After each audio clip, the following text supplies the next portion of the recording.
Hi viewers, welcome to Basheera's kitchen. இன்னைக்கு வந்துட்டு அந்த சத்து மாவுல வந்து ஒரு அருமையான ஒரு ஸ்வீட் நான் பண்ணி காட்ட போறேன். அது எப்படின்னு சொல்லி பாருங்க. குழந்தைகளுக்கு பெரியவங்களுக்கு எல்லாருக்குமே அது நல்லது, உடம்புக்கு நல்லது. பாருங்க, இது வீட்லயே செஞ்ச நெய்.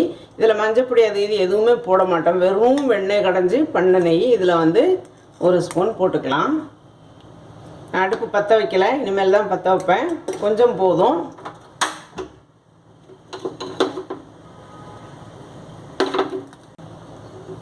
பார்த்தீங்களா, நெய்யே இளகிருச்சு. இதில் முதல்ல வந்துட்டு கொஞ்சம் திராட்சை போட்டு வறுத்து எடுத்துக்கலாம்.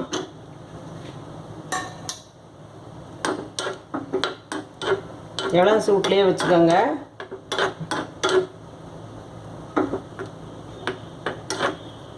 ஏன்னா இது சீக்கிரம் கருகிரும்.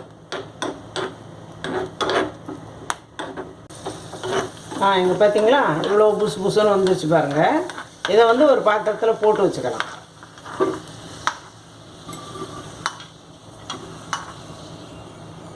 அப்புறம் இதுலேயே வந்து இங்கே பார்த்தீங்களா, இது வந்து கொப்பரை தேங்காய். இந்த கொப்பரை தேங்காயை வந்துட்டு இந்த சின்ன ஓட்டையில் வந்து திருவி வச்சுருக்கிறேன் பாருங்க. இதில் திருவினது இதை வந்து ஒரு ஸ்பூன் போட்டுக்கலாம். நிறைய போட வேண்டாம், நிறைய செய்ய போகிறதில்ல.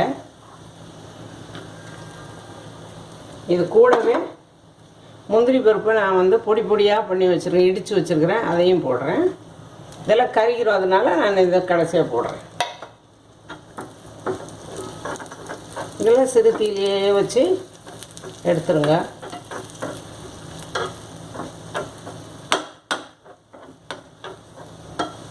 ரொம்ப இருக்க வேண்டாம்.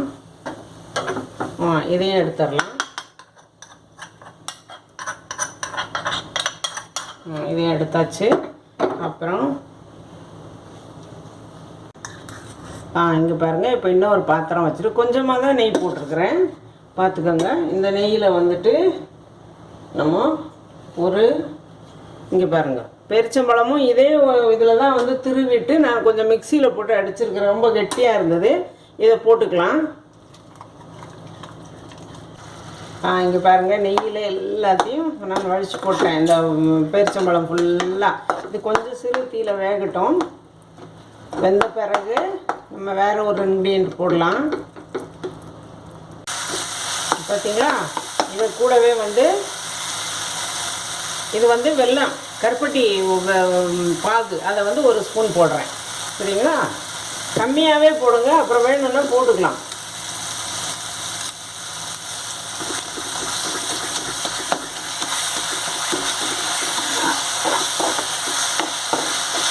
பாருங்க, இது இலகி வந்துடுச்சு பார்த்தீங்களா. இது இலகி வந்ததும் இன்னும் ஒரு இன்க்ரீடியன்ட் போடலாம். எள்ளு, கருப்பு எள்ளு வறுத்து பொடிச்சு வச்சுருக்கிறேன், அதை போட்டுடலாம்.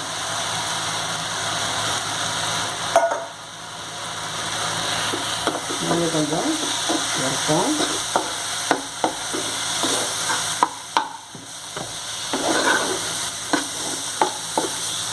இந்த ஸ்டேஜில் நான் சத்தியை சின்னதாக வச்சுருக்கேன். இங்கே பாருங்கள், சத்து மாவு எவ்வளோ போடுறேன்னு. 2 3 ஒரு 4 5 வேணும்னா அப்புறம் போட்டுக்கலாம். இதை நல்லா கிளறுங்க. இந்த ஸ்வீட்டுக்கு பாருங்கள், கொஞ்சோண்டு உப்பு போட்டால் தான் அது நல்லா இருக்கும். இதை வந்து சிறுதியில் இன்னும் கொஞ்சம் வேக வைங்க.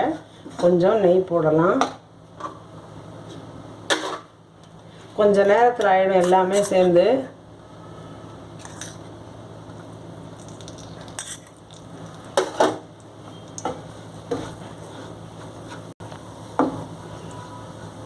இங்கே பார்த்தீங்களா, இது வந்து முடிஞ்சிருச்சுது, நல்லா வந்துருச்சு. கை வச்சு பாருங்கள், ரொம்ப கொதிக்காது. இங்கே பாருங்கள், உருண்டை பிடிச்சி பார்த்தேன் நான், இனிப்பும் பார்த்துட்டேன். இந்த மாதிரி உருண்டை வரணும். இது வர்ற அளவுக்கு நீங்கள் அதை வறுக்கணும். இந்த அளவுக்கு இருந்தால் போதும். நான் ஒரே ஒரு ஸ்பூன் தான் வந்து கருப்பட்டி சிரப் போட்டிருக்கேன். இந்த நேரத்தில் இது எல்லாத்தையும் போட்டுக்கலாம். வறுத்து வச்சா இல்லைங்களா, இது எல்லாத்தையும் போட்டுக்கலாம். ஆற வச்ச பிறகு உங்களுக்கு நான் மறுபடியும் காட்டுறேன். இதை வறுத்து இதை வந்து கிளறி விட்டுறலாம். இங்கே பார்த்தீங்களா இந்த லெவலுக்கு வரணும். இதுக்கு வந்து கெட்டியாக ஆவலை உருண்டை பிடிக்க முடியலன்னா கொஞ்சம் நான் என்ன பண்ணேன், சுடுதண்ணி, ஏன்னா சத்து மாவுக்கு ரொம்ப தண்ணி குடிக்கும், அதனால் கொஞ்சம் சுடுதண்ணி ஊற்றி நான் பிசைஞ்சுக்கிட்டேன். பாருங்கள், இப்போ வந்து உருண்டை பிடிக்கிற அளவுக்கு வந்துருச்சு. இந்த ஸ்டேஜில் கூட நீங்கள் வந்து உங்களுக்கு இனிப்பு பத்தலை அப்படின்னு சொன்னால் நீங்கள் வெள்ளைப்பாகு மறுபடியும் ஊற்றலாம். வெல்லமோ கருப்பட்டியோ இல்லை சர்க்கரையோ எது வேணாலும் ஊற்றலாம். பாருங்கள், இந்த மாதிரி உருண்டை பிடிச்சிக்கோங்க. டெய்லி ஒரு உருண்டை பிள்ளைங்களுக்கு வச்சு விடுங்க. இதை வந்து டப்பாவில் போட்டு வச்சுக்கோங்க. டெய்லி ஒரு உருண்டை வச்சு விடுங்க. உருண்டை பிடிச்சிட்டு காட்டுறேன் உங்களுக்கு. இங்கே பார்த்தீங்களா, இதில் எனக்கு வந்துட்டு 15 உருண்டை கிடச்சிது. இந்த மாதிரியே உருண்டை போட்டுக்கோங்க. இதை வந்து ஒரு பாட்டிலில் போட்டு நீங்கள் வெளியே வைக்கலாம். ஏன்னா எல்லாமே வெந்திருக்கு. நீங்கள் ஃப்ரிட்ஜில் வச்சியும் கூட எடுத்து ஒரு 2 ரூம் டெம்பரேச்சருக்கு வந்த பிறகு ஒரு சின்ன பவுலில் இந்த மாதிரி ஒரு பவுலில் போட்டு சாப்பிட கொடுங்க. ஏன்னா இது கொஞ்சம் அமுங்கினாலும் வந்து உடஞ்சிரும். வேணா உங்களுக்கு இன்னும் கொஞ்சம் கெட்டியாக வேணும்னாக்கா கொஞ்சம் சுடுதண்ணி ஊற்றி நல்லா பிசைஞ்சு உருண்டை பிடிச்சி கொடுத்துக்கோங்க.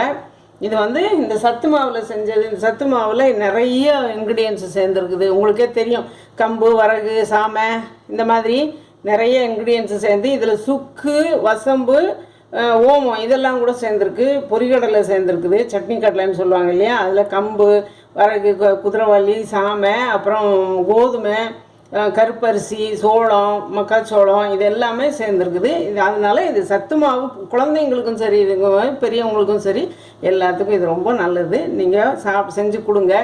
செஞ்சு ஸ்டோர் பண்ணி வச்சுக்கலாம். இதை ஸ்டோர் பண்ணி வச்சுக்கிட்டீங்க அப்படின்னு சொன்னாக்கா பிள்ளைங்களுக்கு டெய்லி ஸ்கூலுக்கு போகிற பிள்ளைங்களுக்கு ஒரு உருண்டை கொடுத்து விடலாம். இதை செஞ்சு காட்டுங்க. இதை வந்து உங்களுக்கு பிடிச்சிருந்துச்சின்னா லைக் பண்ணுங்கள், சப்ஸ்கிரைப் பண்ணுங்கள், ஷேர் பண்ணுங்கள். இதை செஞ்சு உங்கள் ரிலேஷன்ஸுக்கெல்லாம் கொடுங்க, விருந்தாளிங்களுக்கும் கொடுங்க.